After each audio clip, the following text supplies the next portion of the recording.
अस्सलाम वालेकुम। कैसे हैं आप सब? आई होप बिल्कुल ठीक ठाक होंगे। और आज की हमारी वीडियो एक रिक्वेस्टेड वीडियो है और ये मेरी बहुत प्यारी सी सब्सक्राइबर हैं उषा। उन्होंने कहा कि आप फ़न पर वीडियो बनाइए, तो बिल्कुल मैंने सोचा कि फ़न पे तो मैंने कोई वीडियो बनाई ही नहीं थी, तो क्यों ना फ़न पे वीडियो बनाते हैं। और भी बहुत सारी आई हुई है रिक्वेस्ट कि आप मुख्तलिफ़ प्लांट पर वीडियो बनाइए। बहुत सारे लोगों ने कहा है, तो इंशाल्लाह सबकी ही आहिस्ता आहिस्ता फरमाइश पूरी करूँगी।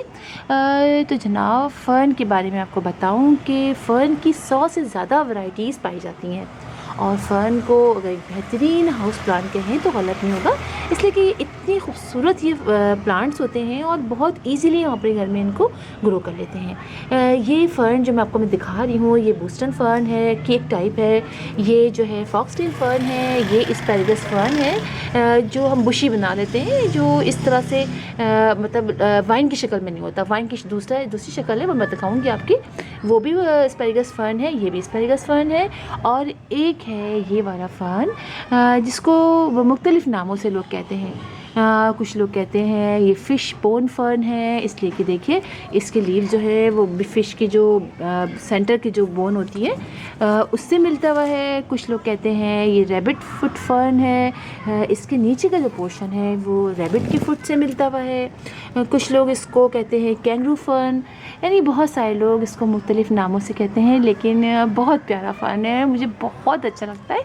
इसका स्टाइल बहुत अच्छा है, बिल्कुल यूनिक सा है। एक एक से देखें पत्ते से निकलते हैं, आप ये देखिए, ये देखिए, ये एक एक पत्ते से हैं और इतने खूबसूरत लगते हैं। और एक मज़े की चीज़ दिखाऊं मैं आपको, इसके साथ जो एक बीच में लीव निकलता है उसके अंदर ये देखिए, ये लीव देखिए, इसके अंदर इस तरह से ऑरेंज ऑरेंज डॉट्स से भी होते हैं। तो ये सारे ही फ़र्न जो हैं वो आप समझिए हल्की सी जो गर्मियाँ हैं उसको पसंद करता है। तेज़ मतलब सनलाइट, डायरेक्ट सनलाइट को ये पसंद बिल्कुल नहीं करता है। हल्की हल्की गर्मियाँ जैसे ही स्टार्ट हुई, इन सब के अंदर नई नई ग्रोथ स्टार्ट हो गई। आप इसको देखिए, इसके अंदर भी कितने नए नए लीव्स निकलने शुरू हो गए।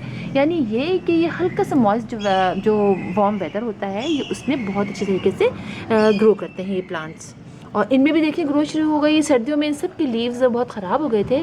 और ये वाला प्लांट तो मुझे अब बड़े गमलों में शिफ्ट भी करना है, इसलिए कि एस्पैरागस फ़र्न जो ये वाला फ़र्न है इसके अंदर रूट बाउंडिंग हो जाती है और फिर हमें इसको शिफ्ट करना पड़ता है दूसरे पॉट में। और मुझे लग रहा है कि मेरे जो ये इन दोनों ही जो ये प्लांट है इनके अंदर रूट बाउंडिंग स्टार्ट हो चुकी है। अच्छा, अगर हम इनको डायरेक्ट सनलाइट पे रखते हैं फ़र्न को, तो आप देखिए कि इसके लीव जो हैं वो जलना शुरू हो जाते हैं।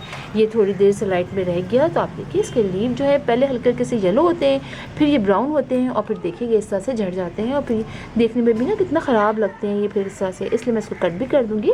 तो फ़र्न जो है वो आप बहुत आराम से अपने इंडोर लग सकते हैं, अपने बेडरूम में, जहाँ डायरेक्ट सनलाइट तो नहीं आए, आप हल्के इनडायरेक्ट सनलाइट आए, वो भी तो हल्की हल्की इनडायरेक्ट सनलाइट में बहुत अच्छे तरीके से ग्रो करते हैं। अच्छा, ये जो फॉक्सटेल फ़र्न है इसको अगर हम बिल्कुल शेडी प्लेस में रखते हैं तो इसमें बिल्कुल ग्रीन कलर के हो जाते हैं। लेकिन हल्की सी जो हम उसको सनलाइट में रखते हैं, जो इनडायरेक्ट हल्की इनडायरेक्ट सनलाइट में रखते हैं, तो देखिए ये कैसे येलो येलो से होते हैं, बड़े प्यारे लगते हैं। तो सारे ही फ़र्न जो है वो आप इनडायरेक्ट सनलाइट में रखेंगे और इसको जो है वो नमी जो होती है ना, आप समझिए जो ह्यूमिड मौसम होता है ना वो पसंद होता है, यानी हल्की हल्की हवा में नमी हो। गर्मियों में हम इनकी केयर ऐसे करते हैं कि हम इनको सर्कल बना के करीब करीब रखते हैं और बीच में हम पानी की कोई भी बाउल रख दें, मतलब पानी रखते हैं ताकि नमी जो इनको मिलती रहे। जब पानी एवेपोरेट हो तो वो इन प्लांट्स के को उससे मतलब ये इनको खुश्की का एहसास ना हो, थोड़ी सी नमी हवा में रहे। तो इसीलिए गर्मियों में सारे ही प्लांट जो है वो हम ऐसे जोड़ जोड़ के रखते हैं और ताकि गर्मी की उनको शिद्दत का एहसास कम हो। तो इसके नीचे या तो हम, जैसे मैंने बताया आपको कि इसको नीचे आप कोई भी चीज़ रख दीजिए, कोई प्लेट रख दीजिए जिसके अंदर पानी भर के रखें, या फिर ऐसे भी कर सकते हैं कि ये छोटे छोटे पॉट है, इनको बड़े पॉट पे रख दीजिए। उसके अंदर आप कोकोपीट या फिर जो कोको कॉयर होता है उसके हम रख दें, उसके अंदर रख के और गमले को उसके अंदर रख दें, ताकि अंदर से भी उसको नमी मिलती है, ठंडक मिलती रहे, और ऊपर भी हम मल्चिंग वगैरह कर दें थोड़ी बहुत, ताकि हमारा ये प्लांट बचा रहे। और अंदर रख सकते हैं इसको, हम अपने बेडरूम में रखें हैं, हल्की सी जहाँ पर इनडायरेक्ट सनलाइट आए, ज़्यादा ना आए, तो इसमें ये प्लांट बच जाते हैं गर्मियों में और बहुत अच्छे तरीके से ग्रो करते हैं। मैंने आपको बताया कि इसको जो बहुत अच्छी चूँकि हमें इसको हर वक्त मॉइस्ट रखना है, इस प्लांट को हर वक्त मॉइस्ट रखना है, तो उसके लिए हम जो है वेल ड्रेन सॉइल लेंगे। सॉइल ऐसा लें कि 50% आप सैंड ले लीजिए, रिवर सैंड यानी बालू मट्टी, और 25% गोबर की खाद, 25% कंपोस्ट। ये बना के हम इसकी जो मट्टी बनाएंगे वो बहुत अच्छी बनेगी, और उसमें से पानी भी जो है वो जमा नहीं रहेगा, और हल्की हल्की सी मट्टी मॉइस्ट रहेगी। तो फिर ये प्लांट अच्छी तरीके से ग्रो करेगा। ज़्यादा मुश्किल नहीं है इन प्लांट को ग्रो करना। और फिर हम इसको जो है, अच्छा, इन प्लांट को अगर हम डिवाइड की बात करें, प्रोपगेशन की बात करें, तो ये प्लांट सीड से भी हम इसको लगाते हैं। इसके अलावा इनकी कुछ के बल्ब्स होते हैं, जैसे इनके बल्ब से हम इनको करते हैं एस्पैरागस फर्न की, और इसके अलावा साइड में इसके बेबीज़ निकलते रहते हैं, उससे भी हम इनको मल्टीप्लाई करते हैं।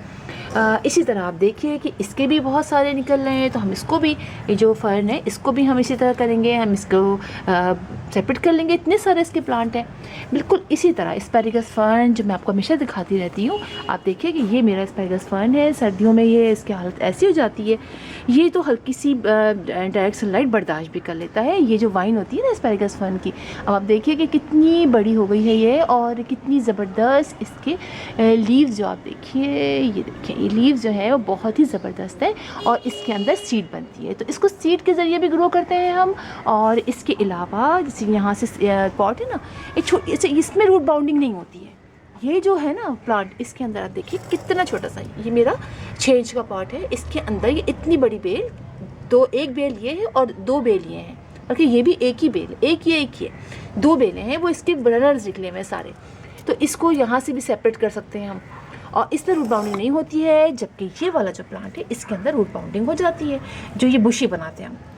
तो इसको जो है सीड से भी करते हैं, ऐसे भी करते हैं। और ये जो मैंने आपको दिखाया था कि ये जो मेरे पास कुछ प्लांट निकले हैं और मैंने उनको निकाला नहीं है, तो ये जो प्लांट हैं ये किसी ने मुझसे कहा था कि कॉस्मोस के हैं। ये कॉस्मोस के नहीं है, ये एस्पैरागस फर्न की हैं। और ये सीड देख के मुझे अंदाज़ा हुआ कि ये एस्पैरागस फर्न के ही ऊपर से सीड गिरे हैं और उससे ये निकला है। तो देखिए सीड के ज़रिए भी हम एस्पैरागस फर्न को ग्रो कर सकते हैं। अब बात करें फर्टिलाइज़र की, तो वैसे तो मैंने प्लांट लगाते वक्त इनमें फर्टिलाइज़र इनको किया था। आप महीने में एक दफ़ा इसको थोड़ी सी गोबर की खाद दे सकते हैं, या आप इसमें अगर आप डालना चाहें तो आप जो भी फर्टिलाइज़र आप डालना चाहते हैं, NPK डालना चाहते हैं वो डालिए। वैसे मैं इसमें लिक्विड फर्टिलाइज़र हर 15 डेज़ बाद अपने प्लांट को देती हूँ, गोबर की खाद का, कभी कंपोस्ट का, उसके अंदर के लिए बनाना पील फर्टिलाइज़र जो बनाते हैं वो मिक्स कर देती हूँ। तो हर 15 डेज़ में हम इनको फर्टिलाइज़ करेंगे। और इनको इसके अलावा हाँ, इसमें इंसेक्ट वगैरह वैसे तो लगते नहीं हैं, लेकिन अगर आपको वैसे भी चाहे लगे चाहे ना लगे, हमें इनको हर 15 डेज़ में इस पर स्प्रे करना चाहिए, किसी भी इंसेक्टिसाइड का। अगर अब आप होममेड बनाते हैं तो उससे कीजिए, इसलिए कि नर्सरी वाले अपने प्लांट की अच्छी ग्रोथ के लिए यही बनाते हैं कि हम हर 15 डेज़ बाद, चाहे कीड़े लगें चाहे ना लगें, हम उनमें स्प्रे ज़रूर करते हैं। तो आप भी ये कीजिए कि हर 15 डेज़ बाद अपने प्लांट पे स्प्रे कीजिए, ताकि कोई भी कीड़ा वगैरह अगर कुछ हो तो वो इसमें से मतलब ना लग सके और हमारे प्लांट की ग्रोथ अच्छी होती रहे। तो ये बात भी हो गई। और ये कि इस प्लांट को बस आपने धूप से बचाना है, और ज़्यादा केयर की इसकी ज़रूरत तो पड़ती ही नहीं है। और सब बात तो मैंने आपको बता दी है फ़र्न के बारे में। तो फिर इंशाल्लाह आपसे मुलाकात होगी किसी और वीडियो में, किसी और टॉपिक के साथ। तब तक के लिए अल्लाह हाफ़िज़।